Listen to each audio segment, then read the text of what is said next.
Bien.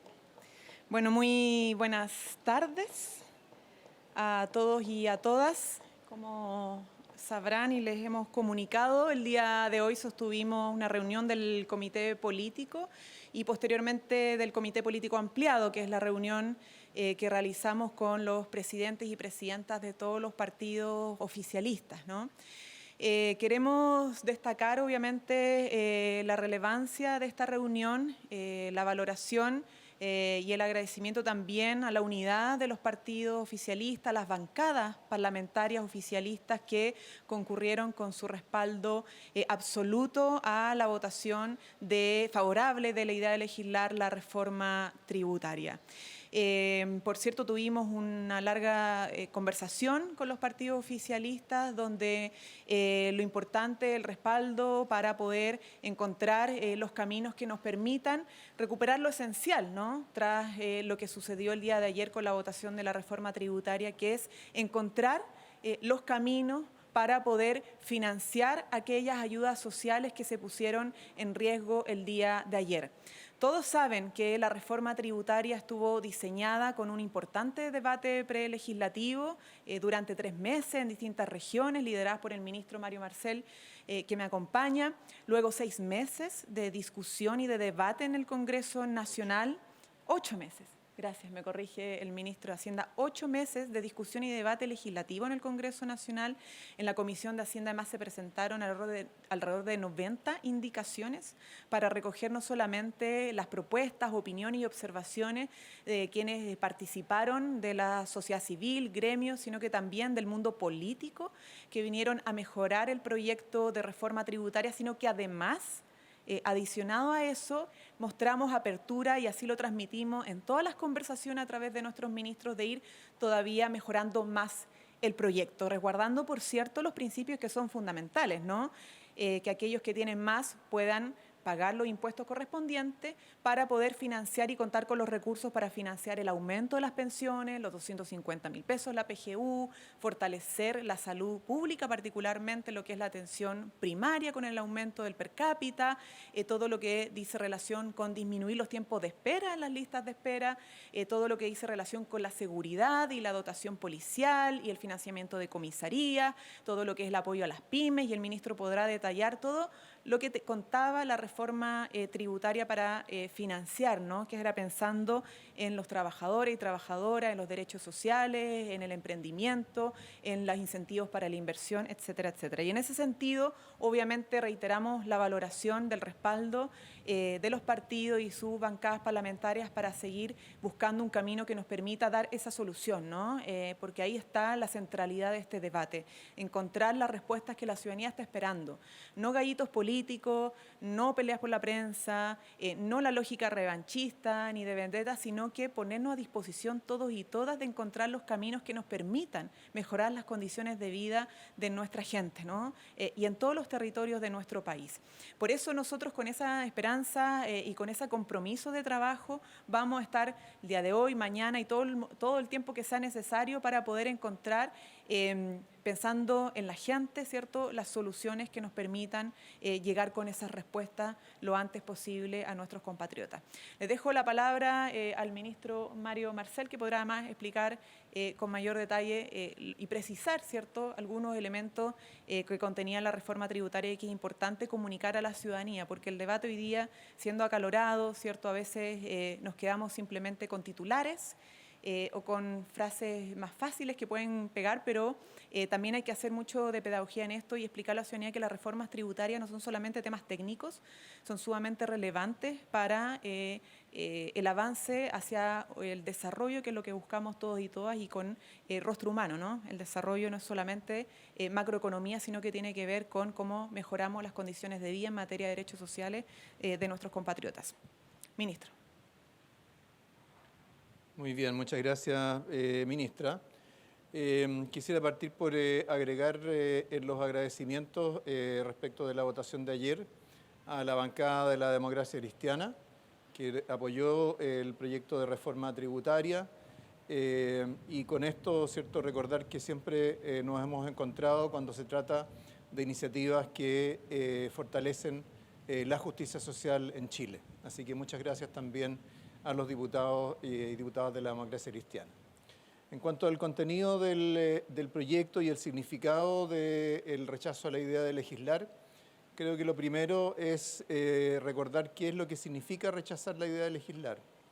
Rechazar la idea de legislar es terminar con la tramitación de un proyecto sin entrar en su discusión particular.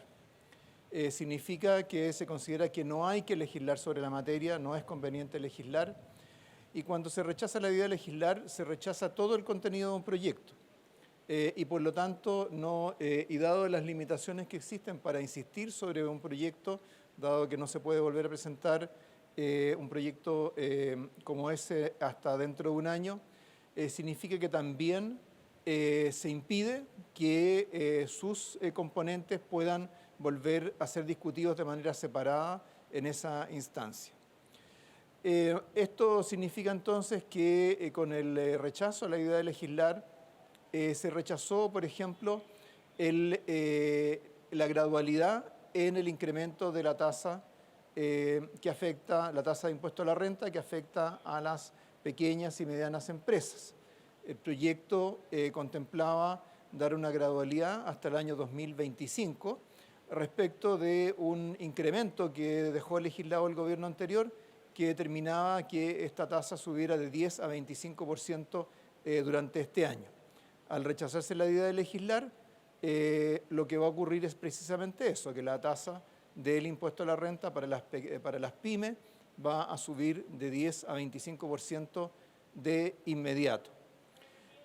Para poder ilustrar lo que esto significa, tomemos el caso de una empresa con ventas de 60.000 UF al año, que cae dentro de los rangos del régimen PYME, del régimen tributario PYME. Esa empresa tiene una rentabilidad del orden del 10%.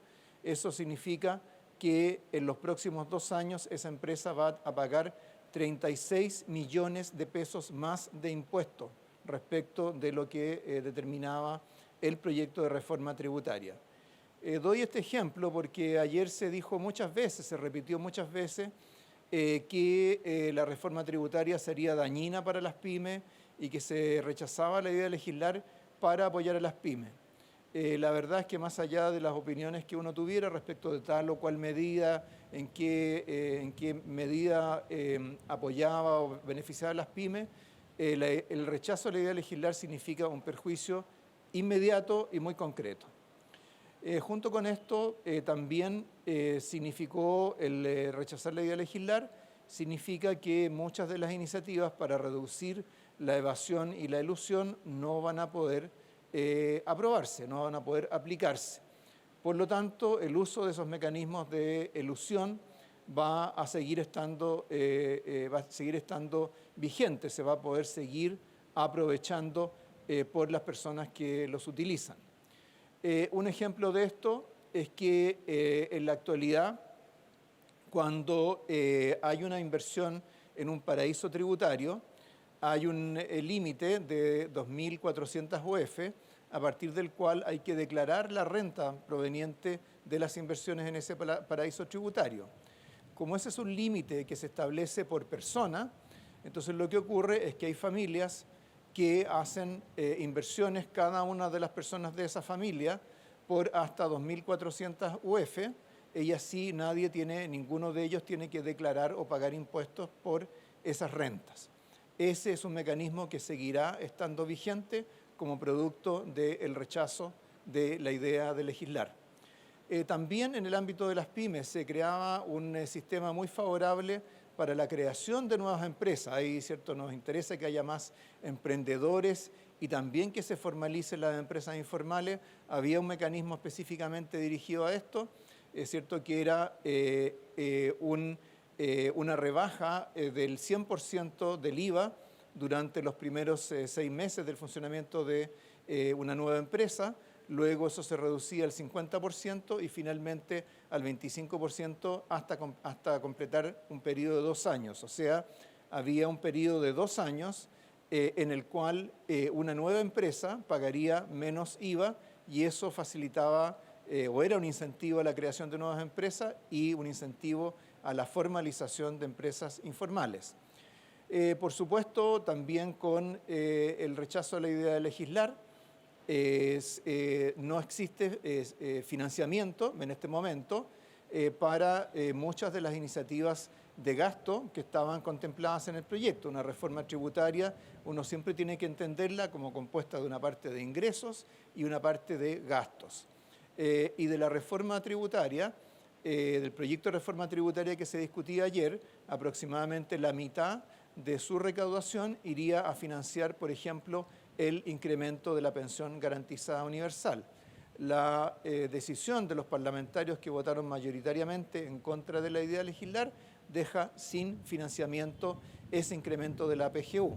Pero eso no era lo único, también ¿cierto? Estaban contemplados recursos para reducir las listas de espera de los hospitales, para incrementar el per cápita de la salud primaria, para hacer realidad la sala cuna universal, para formalizar y desarrollar un sistema nacional de cuidados. Ninguna de esas iniciativas tiene hoy día financiamiento. Y por último, teníamos también algunos beneficios para la clase media. Por ejemplo, la posibilidad de descontar de impuestos, descontar en la base del impuesto global complementario los gastos en arriendo y también descontar los gastos en cuidados.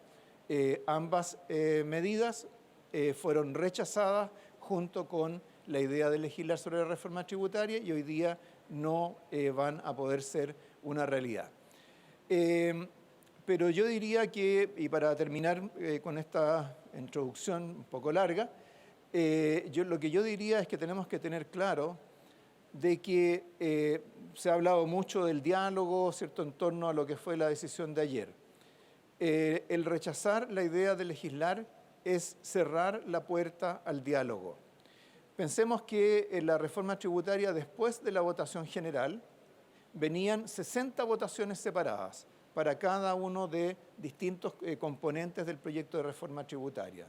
Ahí había espacio para expresar opiniones, preferencias, visiones sobre el contenido, pero al votar en contra de la idea de legislar no se pudo hacer, por supuesto, ninguna de esas 60 votaciones de discutir esos 60 temas de contenido de la reforma tributaria. Entonces, más allá de la retórica, más allá de, en fin, de los dimes y diretes más propios del mundo político, la realidad de rechazar la idea de legislar es la interrupción del diálogo en torno al tema tributario.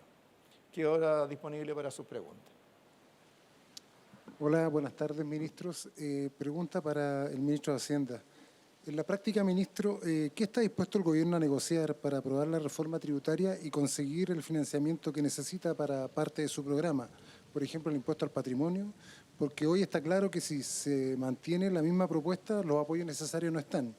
Y, ministro, si en este acuerdo que anoche señalaba el presidente, se implica también incluir en las conversaciones la reforma de pensiones y el royalty, que también podrían correr una suerte similar a lo que pasó ayer en la Cámara de Diputados.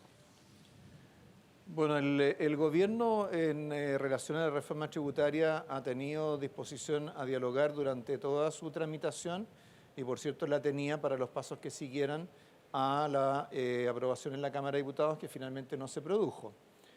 Hemos citado a la ministra que en el curso de la discusión en la Comisión de Hacienda de la Cámara se introdujeron 90 indicaciones, 90 modificaciones al proyecto, algunas de ellas propuestas y votadas favorablemente por la oposición o por algunos de los parlamentarios que votaron en contra del proyecto.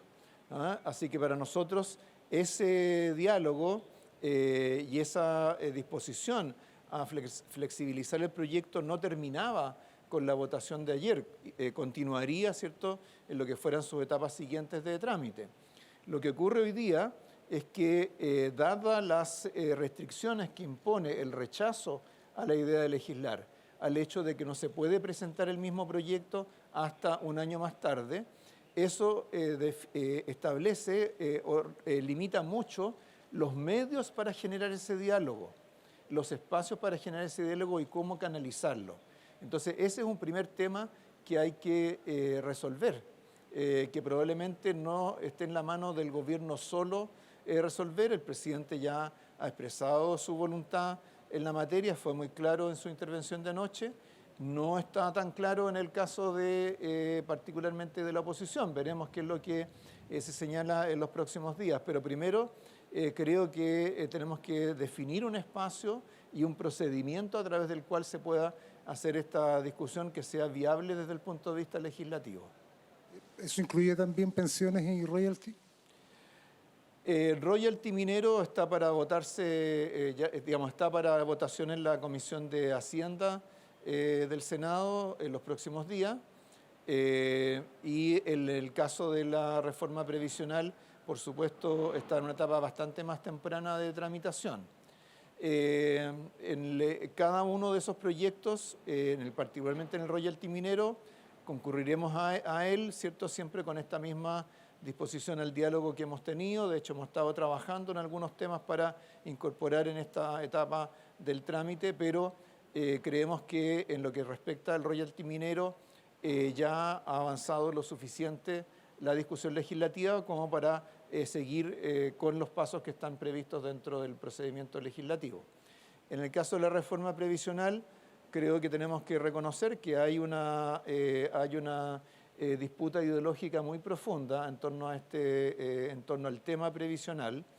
Ha habido, en fin, diversas indicaciones, diversas señales de líneas rojas. El gobierno ha sido claro que no tiene líneas rojas en el proyecto de reforma previsional, pero esperamos que la primacía de la ideología sobre el pragmatismo que vimos en la votación de ayer, ojalá que no lo veamos repetido en la reforma previsional, porque lo que ocurre, al igual que en el caso de la reforma tributaria, pero con mucha más fuerza en la reforma previsional, es que este no es un tema de gobierno, oposición, parlamentario o ejecutivo. Este es un tema que tiene que ver con la ciudadanía. Son las personas las que están esperando poder tener mejores pensiones en el futuro. Es a las personas a las que vamos a decepcionar si no somos capaces de legislar sobre la materia. No tenemos que olvidar nunca que ese es el norte de nuestro trabajo, ese es el mandato que tenemos como Ejecutivo y también el mandato que tienen los parlamentarios. Ministro, la oposición ha propuesto otras formas, por ejemplo, para financiar la PGU a través del royalty o también mayores ingresos por litro y cobre, por ejemplo.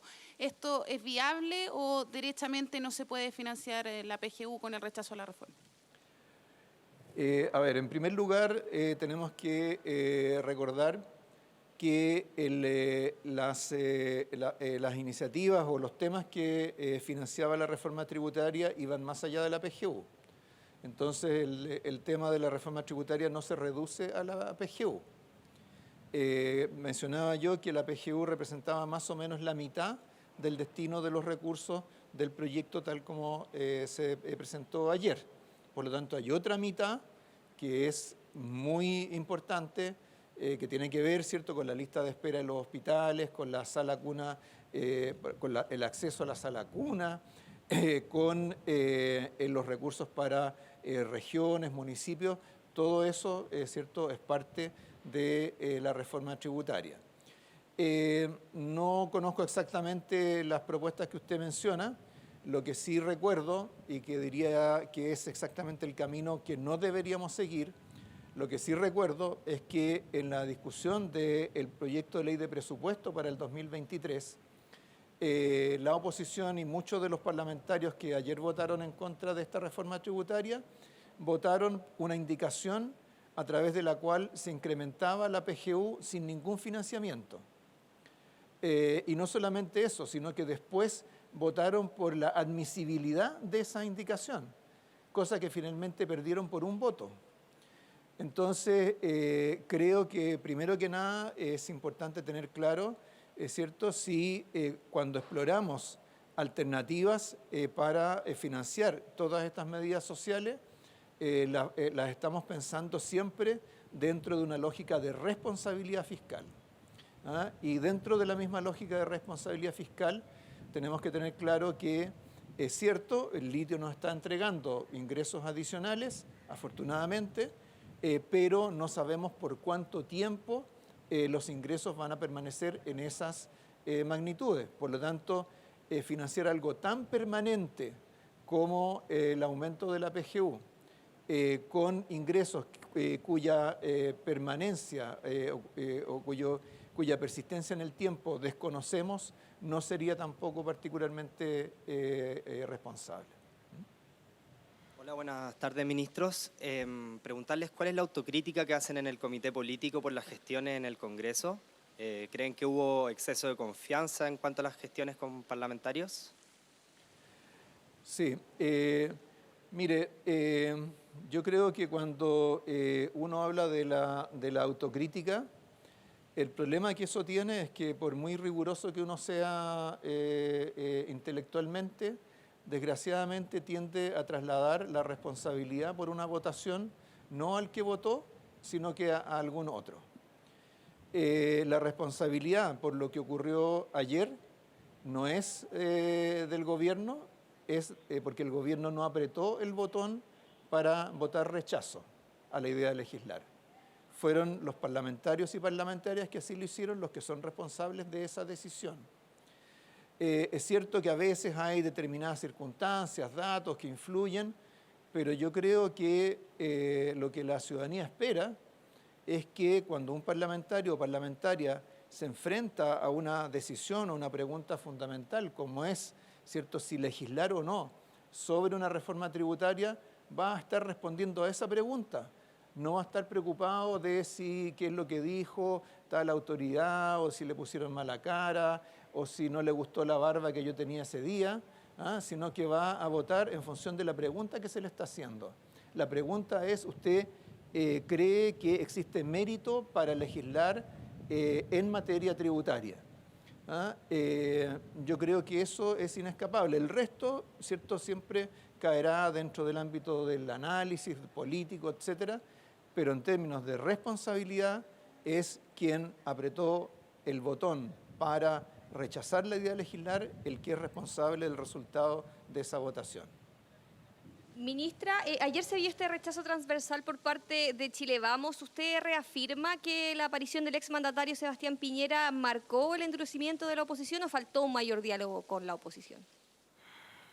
Un dato de la causa, ¿no? Pero como decía el ministro Mario Marcel, la responsabilidad de las consecuencias de haber rechazado la idea de legislar la reforma tributaria de quienes votaron en contra de esto. Que toda autoridad tiene facultades, tiene atribuciones, tiene deberes constitucionales, tiene una responsabilidad política de cara a la ciudadanía y esa responsabilidad se asume en los actos, ¿no?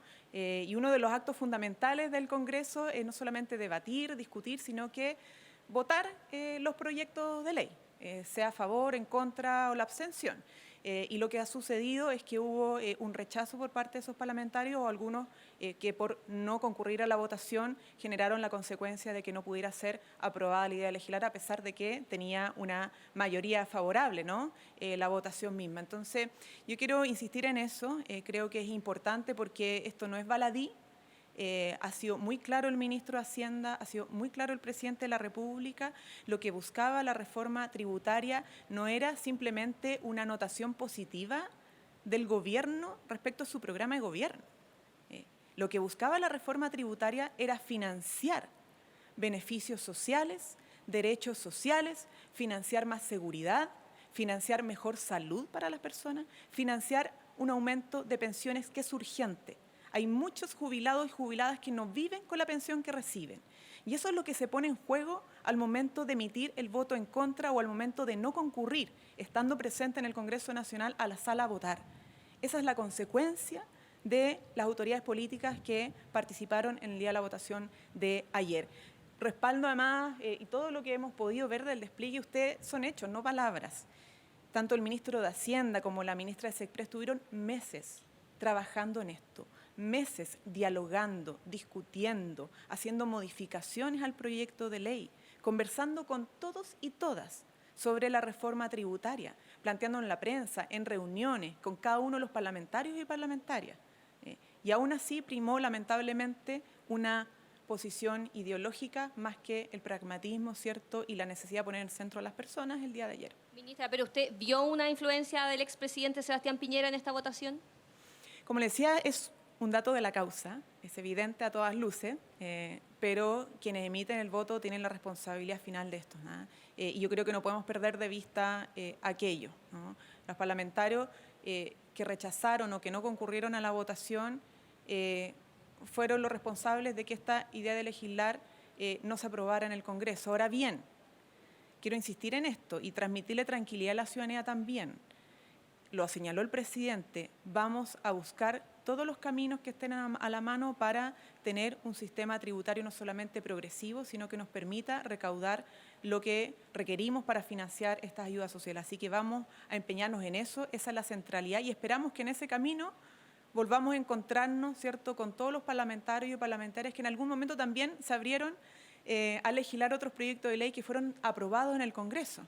Hemos tenido avances importantes, hemos podido despachar proyectos de ley en el Congreso, tanto del Ejecutivo como otros de iniciativa parlamentaria que hemos respaldado. Entonces, ese es el ánimo el que queremos recuperar, el ánimo del diálogo, del entendimiento, porque si ponemos en el centro a las personas y no los gallitos políticos, al final de cuentas logramos avanzar y hay experiencia que rescatar en ese sentido. Bien. ¿No hay más preguntas? Muchas gracias.